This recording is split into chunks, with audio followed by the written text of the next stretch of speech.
السلام علیکم اسٹوڈنٹس، آج ہم یہ differentiation between Bohr's atomic theory and Rutherford's atomic theory اس کو ڈسکس کریں گے۔ اس سے پہلے ہم نے ردرفورڈ کا اٹامک ماڈل بھی پڑھ لیا ڈیٹیل میں، اور بوہر کا بھی اٹامک تھیوری ہم نے پڑھ لیا ڈیٹیل میں۔ دیکھتے ہیں اسے۔ نمبر 1 جو ان میں دونوں میں ڈفرینس ہے وہ ہے کہ the Rutherford's atomic theory it was based upon classical theory, کہ اسے کلاسیکل جو ایٹم کی تھیوری تھی، جو پرانی تھیوری تھی ایٹم کی، اس کی بنیاد پر اسے شروع کیا گیا تھا، ردرفورڈ کے اٹامک ماڈل کو یا اٹامک تھیوری کو۔ Bohr's atomic theory it was based upon quantum theory, کہ میکس پلانک نے جو کوانٹم تھیوری دی تھی، اس کوانٹم تھیوری کے اوپر اس کی بنیاد رکھی گئی۔ نمبر 2 ہے electrons revolve around the nucleus. اس میں ردرفورڈ کے اٹامک ماڈل میں الیکٹرونز جو ہیں وہ نیوکلیس کے ارد گرد ریوالو کرتے ہیں، لیکن ان کے لیے کوئی فکسڈ پلیس نہیں بتائی گئی۔ بوہرز اٹامک تھیوری میں دیکھیں تو electrons revolve around the nucleus in orbits of fixed energy.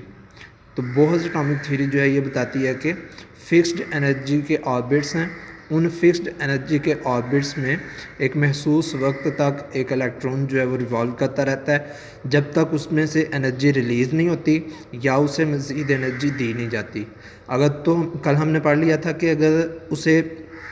Energy دی جائے گی، اگر وہ انرجی کو ایبزارب کرے گا، تو وہ انر سے آؤٹر شیل کی طرف، یعنی کہ اندر سے باہر والے آربٹ کی طرف موو کرے گا۔ لیکن اگر اس میں سے انرجی نکلتی ہے، ریلیز ہوتی ہے، تو وہ اوپر سے نیچے والے، یعنی کہ باہر سے اندر والے آربٹ کی طرف موو کرے گا۔ اس کے بعد 3rd ہے no idea about orbits was introduced, کہ ردرفورڈ کے اٹامک تھیوری میں کوئی بھی آربٹس کا آئیڈیا نہیں دیا گیا تھا، آربٹس کے بارے میں کچھ نہیں بتایا گیا تھا۔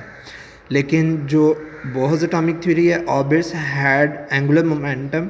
آربٹس کا ایک اینگولر مومنٹم ہے، یعنی کہ ایک محسوس ان کی جو ہے نا میس، اور ان کا جو ہے ریڈیس، اور ان کی فریکوینسی، سب چیزیں جو ہیں وہ محسوس ہیں، خاص ہیں، اس لیے اسے MVR سے ریپرزینٹ کیا جاتا ہے۔ نمبر 4 ہے ایٹمز شوڈ پروڈیوس